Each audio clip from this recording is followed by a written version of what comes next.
இனிமே நீங்க உங்களுக்கு வேண்டியவர்கள் யாராயிலும் உடல் நலம் குறைவாக இருந்தா சாதாரணமாவே எந்த இடத்துல உட்கார்ந்து இருந்தாலும் மனதால் நினைச்சு அவங்களை கொண்டு வந்து அப்படியே அவங்களுக்கு வாழ்த்து கூறலாம், பாசஸ் கொடுக்கலாம். இங்க கொடுக்கிற பாசஸ் அவங்களுக்கு போய் சேரும், நல்லாவே இருக்கும். டெல்லியில ஒரு பல குடும்பங்கள்ல சில சந்தர்ப்பங்கள்ல நான் ஒரு வாழ்த்து கொடுக்க வேண்டியது வந்தது. திருமணம் ஆச்சு, அந்த பெண்ணுக்கும் பையனுக்கும் ஒத்துக்கல. பையன் இட்டுட்டு போக மாட்டேன்றான், என் பெண்ணு கஷ்டப்படுறா, நீங்க ஏதாவது செய்யணும்னு சொல்லி வர்றாங்க. அப்போ 2 பேருடைய போட்டோ கொடுங்கன்னு சொல்லி கேட்கல. போட்டோ கொடுப்பாங்க. அப்படியே கொஞ்ச நேரம் பார்த்துட்டு, நமக்கு அமைதியான நேரம் வேணுமே.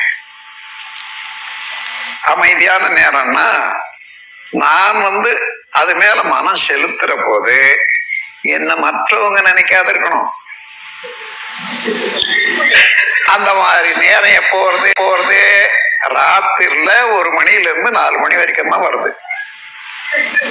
மற்ற நேரத்துல சாதாரணமா நினைக்கிறத விட என்ன பிச்சு எடுக்கிறாங்க. அதனால அந்த நேரத்துல நான் எவ்வளவுதான் முயற்சி பண்ணாலும் அதனுடைய கான்சன்ட்ரேஷனுடைய அளவு குறையும். என்ன செய்யறது? அந்த அந்த சூட்சத்தையே சொல்றேன் உங்களுக்கு.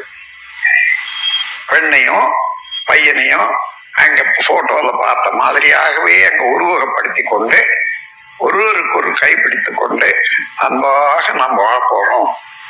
இனிமே நம்ம உள்ளத்துல எந்த விதமான ஒரு பிணக்கு இருக்காது, ரொம்ப அன்பாக இருக்கிறோம். இது நம்முடைய சுவாமியை நமக்கு கொடுத்திருக்கக்கூடிய சொல், அதுபடி நாம் நடந்து கொள்ள போறோம் என்று சொல்லி அந்த உரையாடுற மாதிரியான பாவனை, அந்த உரையாடுற பாவனை வரைக்கும் மனம் அதையே நினைக்கிறோமே. நீங்க செய்து பாருங்க, ஏதாவது ஒண்ணு அதுக்குள்ள எத்தனை தரம் குதிச்சு போய் திரும்பி கர்ணம் போட்டு அந்த மாதிரி வரும் மனம்.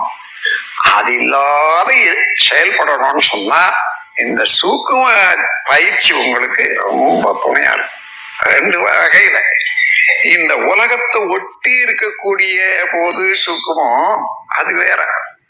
ஆனா உலகத்தை தாண்டி சந்திர வரைக்கும் போய் அங்க